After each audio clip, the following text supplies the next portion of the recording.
कुछ अच्छा समझ में आता है तो आप लोग उस पर कार्य करना शुरू कर दीजिए। आलस्य प्रमाद करके समय को नष्ट मत कीजिए।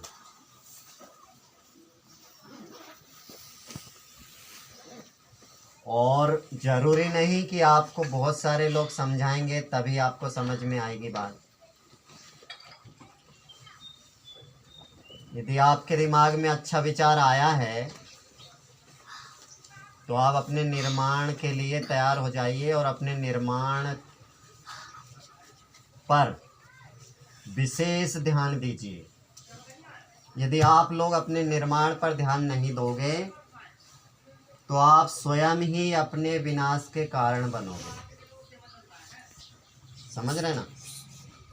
आप स्वयं ही अपने विनाश का कारण बनोगे।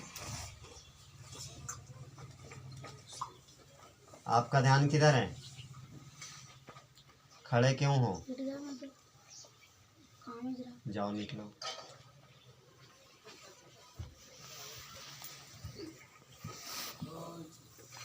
क्या करना है आप लोगों को?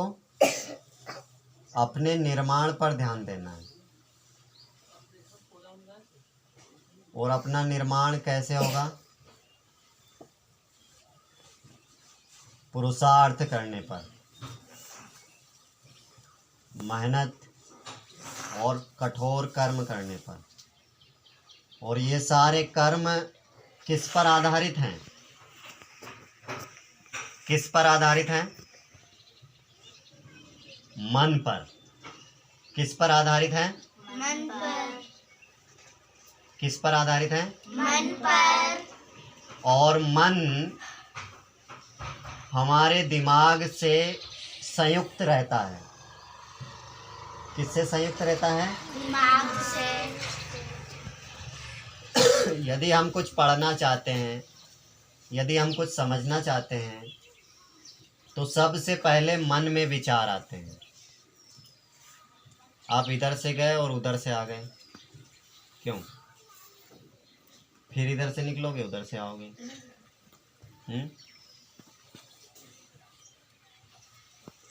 तो सबसे पहले किसमें, यदि मान लो हमारी कोई इच्छा है तो इच्छा विचार के रूप में मन में चलती है। किस पर चलती है? तो आप लोगों को केंद्रित रहना है। कहाँ कहाँ केंद्रित रहना है? कहाँ केंद्रित रहना है? मन के पास। कहाँ केंद्रित रहना है? मन के पास। मन के पास केंद्रित रहने के लिए क्या करना पड़ेगा? मन के पास केंद्रित रहने के लिए क्या करना पड़ेगा? कौन बताएगा?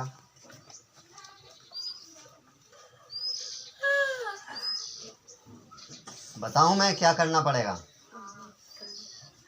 मन के पास केंद्रित रहने के लिए अभ्यास करना पड़ेगा। किसका अभ्यास करना पड़ेगा? अपने मन को काबू में रखना। हम जो कर्म कर रहे हैं उस कर्म को उच्च स्तरीय तरीके से करना, पूर्ण स्वच्छता से, पूर्ण योग्यता से, पूर्ण उसकी अपनी विकसित स्थिति से उस कर्म को। मेरे भाई थोड़ी आए तो पागल है क्या? नीचे रहिए, हाथ नीचे कर लीजिए। अब कुछ खास बातें मैं समझाने जा रहा हूँ। उन सारी खास बातों को समझदारी पूर्वक समझना। इन सारी खास बातों को कैसे समझोगे? समझदारी पूर्वक। समझने के लिए तैयार हो? तो जो मन है, श्रेयांश, बाहर चले जाओ। जाओ नीचे, दोबारा मत आना इधर।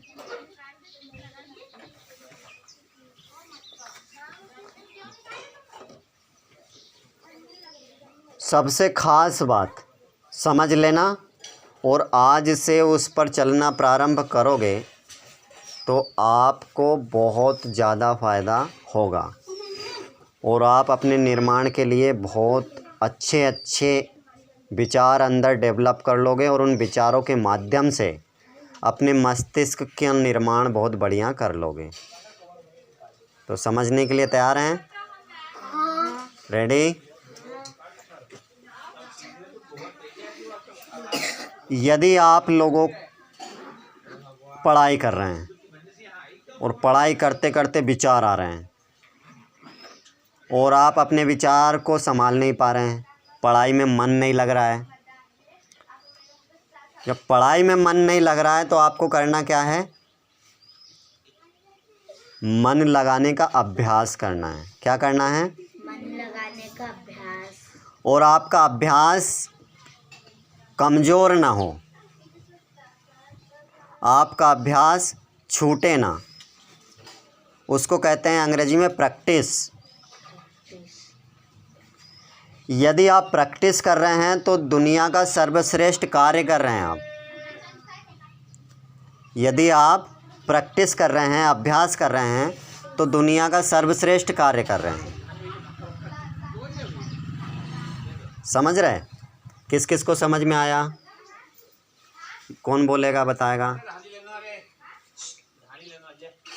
कौन बताएगा? यदि आप प्रैक्टिस कर रहे हैं तो दुनिया का सर्वश्रेष्ठ कार्य कर रहे हैं। आप प्रैक्टिस किस किस चीज़ में करनी है वो समझिए। हाँ बोलिए, पढ़ने का। यहाँ आके बोलिए। बोलिए। पढ़ने का, अच्छी राइटिंग देने का, लिखने का। जैसे हमको कई शब्द बड़े बड़े पढ़ते नहीं आ रहे तो प्रैक्टिस करें। बैठ जाइए।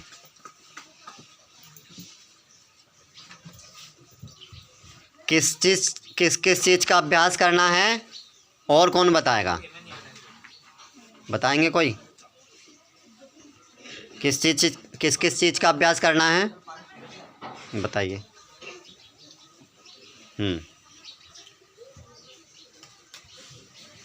पढ़ाई का। और जैसे अपन को बड़े बड़े शब्द, छोटे शब्द नहीं पढ़ते आते तो अपन को अभ्यास करने का। बैठ जाइए। अब लास्ट बात को और समझ लीजिए और अपने अपने घर जाना है फिर आप। हाँ, योगा भी कराएंगे। मैं कितनी बार कह चुका हूँ आप लोगों से कि जब भी आप आओ तो अपनी चप्पलें नीचे जमा कर आया करो, पर आज भी सबकी इधर उधर पड़ी हुई है। इस पर किसी ने विशेष ध्यान नहीं दिया। अब इसी लास्ट बात में एक बात नहीं, दो बात। जब भी आप आओ कल तो अपनी पढ़ाई पर इतने केंद्रित रहना कि टाइम पास जैसा कोई माहौल ना बन पाए आपके साथ। क्या करोगे? मतलब खुद को लगना चाहिए कि आज मैंने विशेष पुरुषार्थ किया। जब आपको खुद को ये लगने लगेगा कि मेरा आज का पुरुषार्थ विशेष था, आपको खुद को ऐसा लगने लगेगा कि आज का मेरा पुरुषार्थ विशेष था, तो आपको अंदर से खुशी महसूस होगी। और इसी के साथ दूसरी बात, इसी बात में जब विशेष अनुभव में आने लगेगा आपको, तो आपको क्या बनना है? आपको प्रेरणा स्रोत बनना है। क्या बनना है? प्रेरणा स्रोत। क्या बनना है? प्रेरणा स्रोत। आपको प्रेरणा स्रोत बनना है। और प्रेरणा स्रोत कैसे बनोगे? जब आप आपके ही कर्मों में भयंकर खतरनाक पुरुषार्थ करोगे। कोई तो ऐसे समझते प्रेरणा मतलब आप सफल होकर दिखाओगे तो कोई अपना नाम ही रख लेता है। और अपने लक्ष्य के लिए एक संतुलित प्रयास, अच्छा पुरुषार्थ करके सफल हो जाओगे, तब आप प्रेरणा स्रोत बन जाओगे। तो छोटे छोटे लक्ष्य बनाकर उसे इतनी शुद्धतापूर्वक, इतनी सफाई से पूरा कीजिए कि आप हर दिन लक्ष्य बनाकर छोटे छोटे उसको पूरा करिए। जैसे एक प्रश्न लिया, एक उत्तर लिया, और प्रश्न को भी और उत्तर को भी इतनी सफाई से, इतनी योग्यता से, उतने अच्छे तरीके से याद करके सुनाइए और सबको बताइए कि सब आपकी नकल करने लगे कि इतना अच्छा याद करके सुनाया, अब मैं भी इतना अच्छा याद करके सुनाऊंगा। क्या करना है अब? पक्का आ गया समझ में? ठीक है, आप सभी जाएंगे। सभी को सादर नमस्ते जी, धन्यवाद।